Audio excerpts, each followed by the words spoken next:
দুরূদ পড়লাম, অনেকেই কিন্তু দুরূদ পড়েননি, জবানটা বন্ধ রেখেছেন। ও বন্ধু, দুরূদ এটার যে ফজিলত কত বেশি।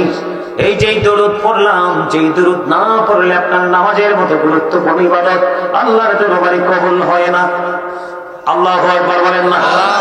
আর জোরে বলেন আল্লাহু আকবার।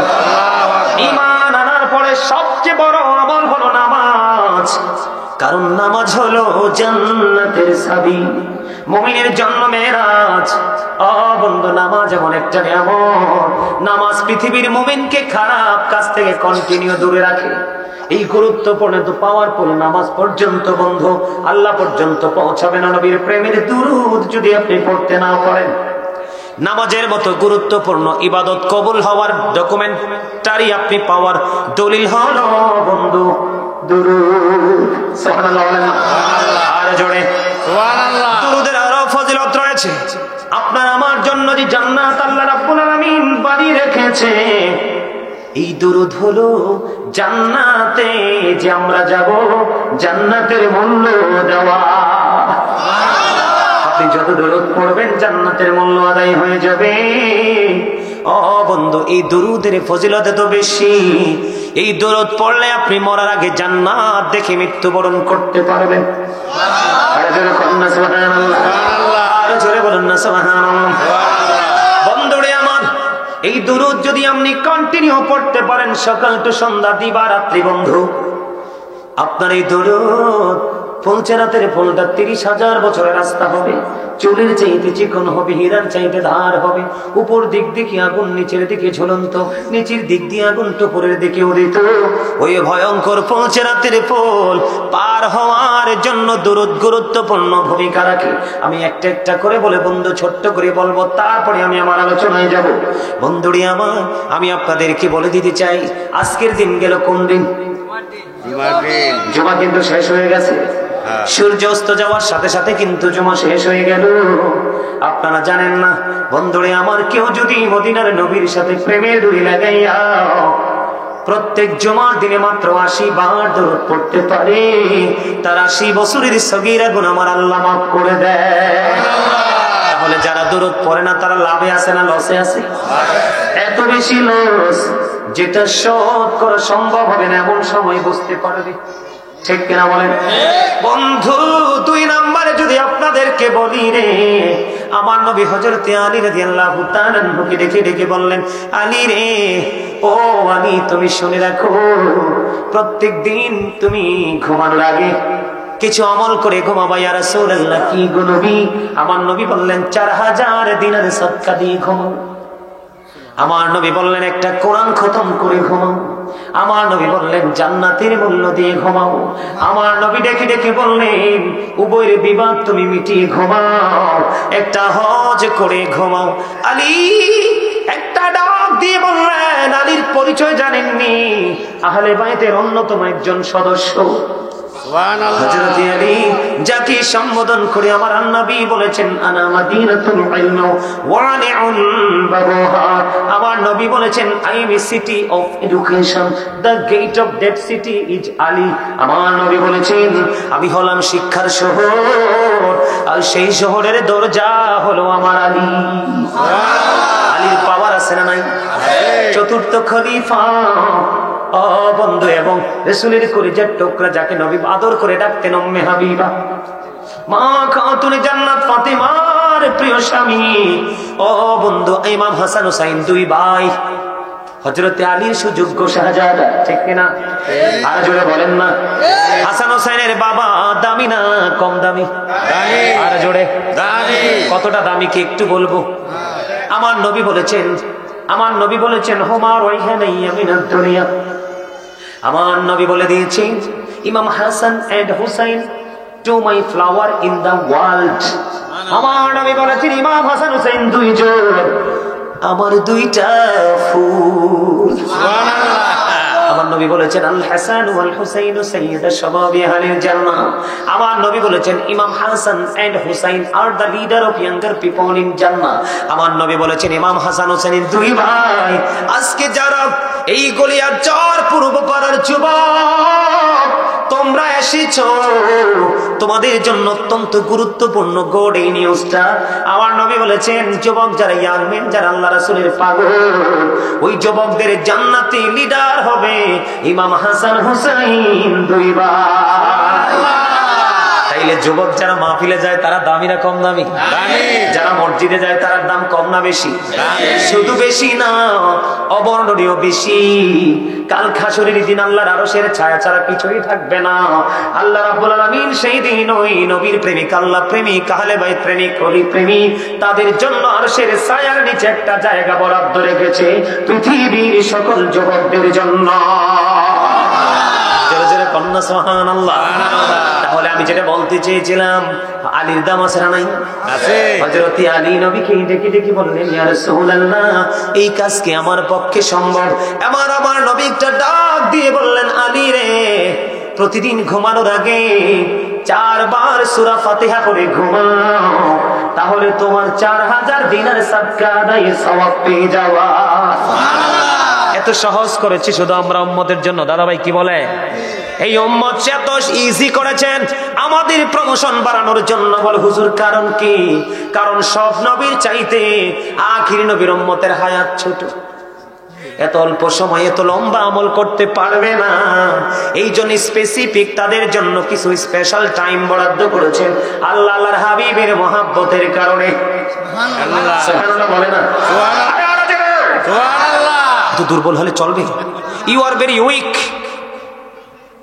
আপনারা অত্যন্ত দুর্বল, মানতে হবে। কিন্তু আপনারা যেই পরিমাণ উপস্থিতি, একদম চমৎকার বিউটিফুল প্লেস বলতে হবে, কিন্তু আওয়াজটা মজার হয় না, লবণ ছাড়া খাবারের মতো লাগে। কার মতো? লবণ ছাড়া খাবারের মতো, লবণযুক্ত খাবারের মতো স্বাদটা লাগিয়ে কাজ করতে হবে। সুবহানাল্লাহ বলেন না? আমি না বললাম এটা জান্নাতি ফল। আপনি সুবহানাল্লাহ বলবেন, আপনি এখানে বসে আল্লাহর জিকির করবেন, পাপী, নেকি, সাদা, কালা, কত ধরনের বদজাত, ছোট জাত, বড় জাত, কত জাত আছে না, সব জাত মিলিয়ে লোকাল পরিবেশে বসে জিকির করবেন। আল্লাহকে তোমার জিকির আমি উত্তম পরিবেশে করব, সেখানে শুধু ফেরেশতারা থাকবে। সুবহানাল্লাহ। সুবহানাল্লাহ বলতে আপনার আপত্তি কোথায়? আর যত সুবহানাল্লাহ বলবেন হার্ট তত স্ট্রং হয়ে যাবে, আপনার পথ চলা তত ইজি হয়ে যাবে। জোরে জোরে বলুন সুবহানাল্লাহ। মজা করে বলতে হবে, প্রাণ জয় করে, কারণ কিছুক্ষণ পরেই তো মাহফিলটা কি হয়ে যাবে, শেষ হয়ে যাবে। হয়তো বা জীবনে আরেকটা মাহফিলে আসার আগে ডাক আসতে পারে, পারে না? যখন তোমার কেউ ছিল না তখন ছিলাম আমি, এখন তোমার সব হয়েছে, পর হয়েছি আমি। যখন তোমার কেউ রবে না, রব শুধু আমি। আমার কাছে আসতে হবে, মনে রেখো তুমি। তোরা চাসনি কিছু, তোরা চাসনি কিছু কারো কাছে খোদার মধুর ছাড়া, অন্যের ওপর ভরসা ছেড়ে নিজের পায়ে দাঁড়া। বুদ্ধিমান মানুষ বুঝতে পারবে, ব্যাখ্যা করলে অনেক সময় লাগবে। আপনি কি অন্যের পায়ে হাঁটতে পছন্দ করেন না নিজের পায়ে? তাহলে আপনি চলে যাওয়ার পরে অন্য কি আপনার জন্য হাদিয়া পাঠাবে? স্বপ্নেও দেখেন না, বেদাত বলবে। যেই দুনিয়া আসতেছে, যে কাঠ মোল্লা বের হচ্ছে, দিন দিন পড়া নাই, শোনা নাই, কিতাবের সাথে সম্পর্ক নাই, হুট করে বলে বেদাত। এই জন্য আপনার বুঝি আপনাকে করে যেতে হবে। সাবধান হয়ে যান, অ্যালার্ট হয়ে যান। Red signal, red signal. আমার দিকে তাকান। আল্লাহ বলেছেন সূরা আল ইমরানের 185 নম্বর আয়াতের শেষ অংশে, ওমাল হায়াতুদ দুনিয়া ইল্লা মাতাউল গুরুর। এই দুনিয়ার জীবন একটা ধোঁকা। বলছে কে? আল্লাহ। এই মিয়া আমার দিকে তাকান। আজকে এই গ্রামের, এই গলিয়ারচর পূর্ব পাড়ার মানুষ যারা এখনো জান্নাতের বাগানে আসতে পারেনি, তাদের জন্য জাহান্নাম অপেক্ষা করছে। কারণ তারা শয়তানের কাছে হেরে গেছে। কারণ শত্রুর কাছে হেরে যায় দুর্বল যারা, তারা। শয়তান আমাদের বন্ধু না শত্রু? Satan is the eternal enemy of the believers. Inna shaytana lakum aduwwun fattakhizuhu aduwwa. ঠিক না বেটি? আরে শুধু শত্রু নয়, প্রকাশ্য শত্রু। তবে আপনারা যারা জান্নাতের বাগানে এসেছেন তাদেরকে যে কি বলে মোবারকবাদ জানাবো, সেই ভাষা আমার জানা নেই। আমি এত বেশি খুশি, তার চেয়ে বেশি খুশি আমার আল্লাহ। কারণ আপনারা প্রতিকূল অবস্থাকে মোকাবেলা করতে শিখেছেন। কেমন? যেমন আজকে ঘুম ছেড়ে জান্নাতের বাগানে আসা, এটা কিন্তু একটা বড় চ্যালেঞ্জিং বিষয়। এই জন্য আপনারা ব্যতিক্রম। যারা জিকির করে এবং যারা করে না, তারা জিন্দা এবং মুর্দা মানুষের মতো। যারা এসেছেন তারা সবাই জিন্দা, যারা আসতে পারেননি তারা যদিও চামড়াই জিন্দা, তারা আসলে রূহের দিক দিয়ে তারা মৃত বলে ঘোষিত হয়ে গেছে। জোরে কন্যা ঠিক না? আমি আপনাদেরকে বলছি, যারা এইভাবে যদি ধারাবাহিকতা বজায় রাখতে পারেন, জীবনে একটা আলেমকে আপন করে নেবেন। কাকে? সবার সাথে তো আর মিশা সম্ভব না, একজনকে প্রিয় করে নেবেন, আর এই প্রিয়র সাথে আপনি প্রিয় হয়ে জান্নাতে যাবেন। সুবহানাল্লাহ। আপনাদের জন্য যারা এখানে এসেছেন, আপনাদের জন্য আল্লাহ ওয়াজ নিজে করতেছে। আল্লাহ কি ওয়াজ করে বলবো? আল্লাহ বলে ইন্না কাইদা শাইতানি কানা দাঈফা। আল্লাহ বলেছেন শয়তান ডিসিপশন ইজ ভেরি উইক। শয়তানের ধোঁকা মুমিনের জন্য একেবারে দুর্বল। হাজার শক্ত জাল ভরলেও গেটে এটাকে ছিঁড়ে চলে আসবে মুমিন, আর মুনাফিক এটার সামনে এসে দেখে রিটার্ন করবে। ঠিক। আমার কথাগুলো একটু খাড়া খাড়া, স্ট্রেট ফরওয়ার্ড। ঠিক ঠিক। হকটা কিন্তু একটু তিতা, খুব মধুর, হকটা একটু তিতা। কি করব? আল্লাহ যে বলছে সত্য বলতে, রাসূলও যে বলছে সত্য বলতে, যাবোটা কোথায়? যাওয়ার রাস্তা আছে? এই পথেই থাকতে হবে, আর এই পথই হলো মুক্তি, শান্তি, নিয়ামতের, আল্লাহর প্রিয় হওয়ার। জোরে জোরে কন্যা সুবহানাল্লাহ। আমার আলী একটা ডাক দিয়ে বললেন, ইয়া রাসূলুল্লাহ, ইয়া হাবিবাল্লাহ, নবী গো, 4000 দিনার সদকার পয়সা পেয়ে গেলাম। ইয়া রাসূলুল্লাহ, ঘুমানোর আগে প্রতিদিন একটা কোরআন খতম করা তো সহজ নয়। আমার নবী বললেন, আলী রে, তুমি শুধু বিসমিল্লাহ পড়ে 3 বার সূরা ইখলাস পড়ে নাও, আমার মালিক আমলনামায় কোরআন খতমের সওয়াব পৌঁছে দিবে। নবী, নবী গো, ও প্রাণের নবী, অবর্ণনীয় সুখের জায়গা জান্নাত। যেই জান্নাতের একটা গাছের নিচে যদি, যেই জান্নাতের একটা গাছের ছায়ার নিচে যদি পৃথিবীর সবচেয়ে দ্রুতগামী ঘোড়া সবচেয়ে স্পিডে দৌড়াতে পারে, ওই রকম ঘোড়া কমপক্ষে 70 বছর যদি ছায়ার নিচে দৌড়ায়, ওই ছায়া দৌড়ে শেষ করতে পারবে না। এত বিশাল জান্নাত, ওই জান্নাতের, যে জান্নাতের মধ্যে বরাদ্দ আছে হুর, তার মধ্যে একটা নাম হলো হুরিলোভা। সুবহানাল্লাহ। বন্ধু, গভীর অন্ধকার রজনী যদি মুস্কি হাসি দে লোভা নামক হুর, তার দাঁতের ঝলকে গোটা পৃথিবী থেকে অন্ধকার দূর হয়ে একেবারে নূরে নূরে আলোকিত হয়ে যাবে। যেই জান্নাতে তোমার জন্য যুবক, তোমাদের জন্য বরাদ্দ, যেই লোভা নামক হুর। ও বন্ধু, আমি যখন সাতক্ষীরা গেলাম, কোথায়? সাতক্ষীরা যখন যাব মাহফিলে, আমি যশোর বিমানবন্দরে বিমানে গিয়ে নামলাম। একজন ব্যাংকের অফিসার, তিনি বলেছে গাজী সাহেবকে আনতে পারলে মাহফিল হবে, নয়তো না। যাক, আমি উনি একজন অনারেবল পার্সন হিসাবে ওনার এই বক্তব্যকে একজন সিঙ্গারকে পছন্দ করে নাই। কথা বলেন না কেন? একজন গানের শিল্পীকে পছন্দ করেনি, একজন সিনেমার নায়ককে পছন্দ করেনি। নোংরা কোনো মানুষ নয়, যদিও ব্যাংকার প্রেমে পড়েছে আল্লাহর প্রিয় বান্দার। গেলাম, ওনারা গাড়ি নিয়ে যশোর বিমানবন্দরের গেইটে দাঁড়িয়ে আছে।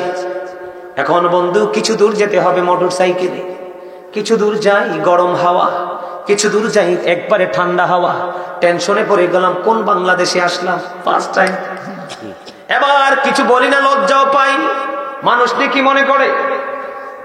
সর্বশেষে আর বাদ বাঙ্গাকে, ভাতটা ভেঙে গেল ধৈর্যের, আর বাদা মানে না। প্রশ্ন করলাম, ভাই একটা প্রশ্ন আছে। কই কি? আসার সময় কখনো দেখলাম গরম হাওয়া, আবার কখনো দেখলাম ঠান্ডা হাওয়া। মানে কি? হুজুর, যেখানে মিঠা পানি চারপাশে সেখানে ঠান্ডা হাওয়া, যেখানে লবণাক্ত পানি সেখানে গরম হাওয়া। ছোট্ট বাংলাদেশ জায়গা কিন্তু একটা, রূপ কয়টা? এরকম কেন বললাম বন্ধু? গভীর নোনা পানির মধ্যে যদি ওই লোভা নামক হুর তার মুখ থেকে একটা ফোঁটা থুতু যদি নিক্ষেপ করে, ওই নোনা পানি মধুর চাইতে মিষ্টি হয়ে যাবে। অবর্ণনীয় সুখের জায়গা জান্নাত, যেখানে বন্ধু ইদ্রিস আলাইহিস সালাম একবার বলেছিলেন, আজরাইল যখন দেখা করতে এসেছিল, আজরাইলকে প্রশ্ন করেছিল আল্লাহর নবী ইদ্রিস আলাইহিস সালাম, আপনি কে গো? কয়, আমি তো আজরাইল। কয়, আপনি মৃত্যুদূত আজরাইল? কয়, হ। কয়, তাইলে আমার কি মরণের সময় হয়েছে? কয়, না না, আপনার সাথে প্রেম করতে এসেছি। কয়, তাই নাকি? কয়, হ। কয়, প্রেম করতে এসেছেন? কয়, হ। এবার আল্লাহ নবী ইদ্রিস আলাইহিস সালাম বললেন, ছোট্ট একটু জায়গা বলবো, মজার আলোচনা। বন্ধু এই আলোচনা কিন্তু বাংলা বই থেকে না, কোরআনে আছে। আমি আল্লাহর কোরআন থেকে বন্ধু এটাকে আমি আইডেন্টিফাই করেছি। শর্ত আছে, কয় কি শর্ত? কয় আমারে মরণ দিতে হবে। কয় আপনার তো মতের টাইম হয়েছে না, কয় অনুমতি আনেন। সুবহানাল্লাহ বলেন না কেন? আরে হাসেন না কেন? আমার এই স্বাস্থ্য ভাইদারে খুব পছন্দ হয়েছে। একদম শুরু থেকে সে ফ্রি মোড়ে হাসতেছে, আমার চাচা একদম ফ্রি মোড়ে হাসতেছে, প্রাণ খুলে আলোচনা শ্রবণ করতেছে। এই ওয়াজগুলো ব্রেনে থাকবে। বন্ধুরে আমার, কয় আমার মরণ হবে। কয় টাইম তো হয় নাই। কয় অনুমতি নিয়ে আসেন। অনুমতি নিয়ে আসলো। কয় আমারে দ্বিতীয় শর্ত হলো আমাকে আবার পুনরায় জিন্দা করতে হবে। কয়টা কি কয় হ আল্লাহ গো, তোমার নবী ইদ্রিস কয় মরবো বলে আবার বলে জিন্দা করতে হবে। আল্লাহ কয় বাজেট দিয়ে দাও, জিন্দা হয়ে যাবে। সুবহানাল্লাহ। এবার বললেন একবার আমাকে জাহান্নাম দেখাতে হবে, আরেকবার আমাকে জান্নাত দেখাতে হবে। আলোচনা অনেক লম্বা, প্রেমের একটা আলোচনা বন্ধু, শিখার জন্য বলছি। সব বাদ দিয়ে দিলাম। এবার আজরাইলকে যখন বলল জান্নাত দেখাইতে হবে, আজরাইল এবার ডাক দিয়ে বলল, তিনটা প্রশ্ন করে হয়েছে বন্ধু, একটার সময় রিপিট করে নাই। কিন্তু যখন জান্নাতের আবদার করলো গো, এ গলিয়াচর পূর্ব পাড়ার আমার ভাই, আমার বাবারা, আমার মা বোনদেরকে ডেকে ডেকে বলছি, যুবক কেমন করে কোন মুখ নিয়ে কবরে যাবা? এত সুন্দর জান্নাতের বাগান, সত্যি আমি ওই মাথা থেকে আমি এই তাজা ফুলের স্টেজ দেখে মুগ্ধ হয়ে গেছি। আর মনে মনে ভাবতে শুরু করলাম, বলে হুজুর জীবনে কি আর দেখেননি? আমি আপনাদের এই নদীমাতৃক এলাকাতে এসে সুন্দর পরিবেশ পাবো কল্পনাও করিনি। আমি মনে করেছি ছোট্ট একটা প্রোগ্রাম হবে, মানুষ হয়তো কম হবে, বেশি হবে না। এই প্রতিকূল অবস্থার মধ্যে স্টেজ দেখে আমি মুগ্ধ হয়ে গেছি। আর মনে মনে ভাবতে লাগলাম, আল্লাহ দুনিয়ার স্টেজ দেখি যদি চক্ষু শীতল হয়, আত্মায় যদি প্রশান্তি আসে, আর গোলাম যদি তোমার দরবারে কবুল হয়ে যায়, না জানে আরো কত উত্তম নিয়ামত বরাদ্দ। সুবহানাল্লাহ। দুর্ভাগা গলিয়াচরের মানুষ জানা আসেনি, কত পাথরের মতো সপ্তন্তর বন্ধু। আমি আপনাদেরকে বোঝানোর জন্য বলতে চাই রে বন্ধু, তিনটা প্রশ্ন করলেন, আজরাইল রিপিট করেননি। যখন বললেন নবী গো আপনি কথা দেন জান্নাত দেখার পরে ফিরে আসবেননি, আর জোরে বলেন না সুবহানাল্লাহ। আল্লাহ নবী ইদ্রিস আলাইহিস সালাম বললেন, আজরাইল কথা দিলাম রে, ওই তিনটার ফয়সালা আমি যাব না, কারণ আমার আলোচনা এইদিকে নয়। আমি কথা দিলাম রে, আমি জান্নাত দেখার পরে ফিরে আসবো। এবার কি করলেন, জান্নাতে যখন ইদ্রিস আলাইহিস সালাম প্রথম ঢুকলেন, ওনার পাদুকা জুতা খুলে ঢুকছে। জুতা খুলে একটা নজর দিলেন, এত সুন্দর, এত মনোরম পরিবেশ, যেটা পৃথিবীর কোন জায়গার সাথে কম্পেয়ার করা যায় না। একটু সরিষা পরিমাণ জায়গা বন্ধু। এবার তিনি কি করলেন, জান্নাত থেকে বের হয়ে গেলেন। বের হয়ে এসে আবার পুনরায় জুতা নিয়ে জান্নাতে ঢুকছে। আজরাইল তোমার সাথে কথা দিয়েছি আমি বের হব, আমি তো বের হয়ে গেছি আজরাইল, দ্বিতীয়বার আবার ঢুকেছি, তুমি চলে যাও চলে যাও, আমি জান্নাত থেকে আর বাহির হব না। আল্লাহ রাব্বুল আলামিন কি ডেকে বলে, আজরাইল আল্লাহকে ডেকে বলে, আল্লাহ গো আমি তো মহা মুশকিলে পড়ে গেলাম, আল্লাহ গো মহা মুশকিলে তো পড়ে গেলাম। আল্লাহ কয় না না, আমি ইদ্রিস আলাইহিস সালামের জন্য এটাই বরাদ্দ রেখেছি। আপনারা যদি পুরো আলোচনাটা শুনতে চান, অনলাইন থেকে চার্জ দিয়ে শুনবেন, পুরো ব্যাখ্যা আলোচনা আছে। আপনার জীবনে যত ওয়াজের প্রয়োজন সব আমার অনলাইনে করা আছে, বিষয়ভিত্তিক আলোচনা। আধা ঘন্টা হোক, 40 মিনিট হোক, 1 ঘন্টা হোক, 1.5 ঘন্টা হোক, যেটাই দেখবেন বিষয়ভিত্তিক আলোচনা আছে বন্ধু। আমি আপনাদেরকে বলে দিতে চাই, এই জান্নাত সম্পর্কে একটু বর্ণনা দিলাম, এটার কারণ হলো, কারণ আমি জান্নাতে এসেই তো ঠেকেছি। আলী রাদিয়াল্লাহু তাআলা আনহু ডাক দিয়ে বলল, নবী গো অবর্ণনীয় সুখের জায়গা জান্নাত, কি করলে জান্নাতের মূল্য আদায় হবে? আমার নবী বললেন, প্রত্যেক দিন রাত্রে ঘুমানোর আগে মাত্র 3 বার নবীকে ভালোবেসে দুরূদ পড়ে ঘুমাইও, মৃত্যুর আগে তোমার যে জান্নাতে যাবা সেটার মূল্য আদায় হয়ে যাবে। বলেন না সুবহানাল্লাহ। এই জন্য বন্ধু আমি নবীর দুরূদ বেশি বেশি করে পড়ি। সুবহানাল্লাহ বলেন না।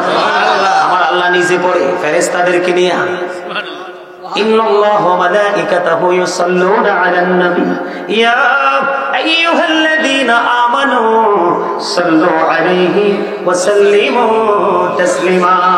আল্লাহুম্মা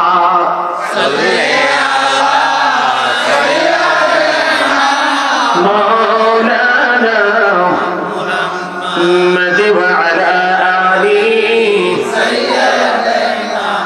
مولانا محمد নবী কো আপনার ভালোবাসা জীবনের গোলাম ঝরে যায় নবী কো আপনার ভালোবাসায় জান্নাত নসিব হয়ে যায় আল্লাহ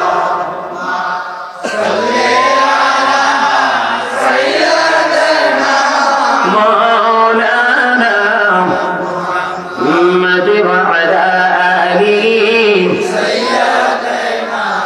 مولانا আলহামদুলিল্লাহ বলেন আলহামদুলিল্লাহ। কার হৃদয়ে প্রশান্তি নেমেছে বুকে হাত দিয়ে বলেন।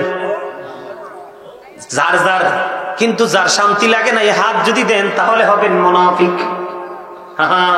কারণ জবানে একটা অন্তরে আরেকটা, যার মুখে বলে একটা অন্তরে কয় আরেকটা, সেই মুনাফিক। আল্লাহ বলেছেন ইন্নাল মুনাফিকিনা ফিদ দারকিল আসফালি মিনান নার। আল্লাহ বলেছেন the hypocrites will be in the lowest place of hell. মুনাফিকরা জাহান্নামের একেবারে সর্বনিম্ন জায়গায় থাকবে। এই জন্য যেটা বলবেন মুখে যেটা অন্তরে সেটা হলো মুমিনের কাজ। বন্ধুরে আমার, 3 বার দরুদ পড়লে জান্নাতের মূল্য আদায় হয়ে যাবে। এটা প্রতিদিন ঘুমানোর আগে পড়তে হবে। আমার নবী বললেন 10 বার আস্তাগফিরুল্লাহ পড়ে ঘুমাও, উভয়ের বিবাদ মিটানোর সওয়াব পেয়ে যাবা। প্রত্যেকদিন রাত্রি ঘুমানোর আগে 4 বার কালিমা তামজিদ পড়ে ঘুমাও, তাহলে তোমার আমলনামায় একটা হজের সওয়াব চলে আসবে। এই পুরো ঘটনাটা বললাম এই কারণে, কারণ এখানে দুরুদের প্রেমটা যুক্ত আছে। এই জন্য ডানে বামে সব বলে দিলাম। মুমিন যারা তারা এটা কালকে থেকে আমল শুরু করে দিবেন। সুবহানাল্লাহ বলেন। বন্ধুরে আমার, হযরত আনাস রাদিয়াল্লাহু তাআলা আনহু থেকে হাদিস কানা বর্ণিত। হাদিস কানা এসেছে দাইলাবে শরীফের মধ্যে। আমার দিকে তাকান, গুরুত্বপূর্ণ নিয়ামত। আল্লাহর হাবিব সরকারে মদিনা তিনি বলেছেন, প্রাণীর নবীকে ভালোবাসিয়া কোন মুমিন মুমিনা যদি প্রতিদিন 1000 বার দুরূদ পড়তে পারে, কতবার? কোন মুমিন যদি প্রতিদিন নবীকে ভালোবাসিয়া 1000 বার যদি দরুদ পড়তে পারে রে, সে জান্নাত না দেখা পর্যন্ত মরণ হবে না। আপনারা বলেন আল্লাহ আপনাকে মরার আগে জান্নাত দেখাইতে পারে কি পারে না? আল্লাহ বলবে কুন ফায়াকুন। সুবহানাল্লাহ। আল্লাহ কইতে দেরি রে, চোখের সামনে আসতে দেরি হবে না। বন্ধু, ইসলামের 4টা আমাদের গুরুত্বপূর্ণ 4 জন ফেরেশতা। কয়জন? 4 জন। একজন হলেন হযরত জিবরাইল, আরেকজন হলো বন্ধু হযরতে মিকাইল, আরেকজন হলো হযরত ইসরাফিল, আরেকজন হলো হযরত আজরাইল। 3 জনের সাথে দেখা হবে কিনা জানি না বন্ধু, তবে আজরাইলের সাথে জীবনে একবার হলেও দেখা করতে হবে। আমি যে দরুদ পড়েছি, তোমরা দরুদ পড়নি, অনেকেই দুঃখ লেগেছে। কেমন করে তোমরা বন্ধু উম্মত বলে স্বীকৃতি পাবা? নবীজি কাল কিয়ামতের দিন যাকে উম্মত বলে স্বীকার করবে না, তার নসিবে কখনোই নিয়ামত জুটবে না। কারণ আল্লাহ বলেছেন হাদিসে কুদসিতে, লাউলা কালামা আজহারতু রাবুবিয়াতি, আমি যদি আপনাকে প্রকাশ না করতাম হাবিব, আমি প্রভুর প্রভুত্ব প্রকাশ হতো না। সুবহানাল্লাহ কন্যা কিলে। আল্লাহকে মানলে, রাসূলকে মেনে আল্লাহকে মানতে হবে, তাহলে মুমিন। তাওহীদকে মানতে হলে রিসালাতকে মানার পরে তাওহীদকে মানবেন, তাহলে আপনি মুমিন। আপনি রাসূলকে ডিভাইড করে দিবেন, কারণ সুযোগ নাই। আল্লাহ the first pillar is the lord of all, রব্বুল আলামিন। মুহাম্মদুর রাসূলুল্লাহ সাল্লাল্লাহু আলাইহি সাল্লাম is the blessing for the world, রাহমাতাল লিল আলামিন। চমৎকার না? আল্লাহ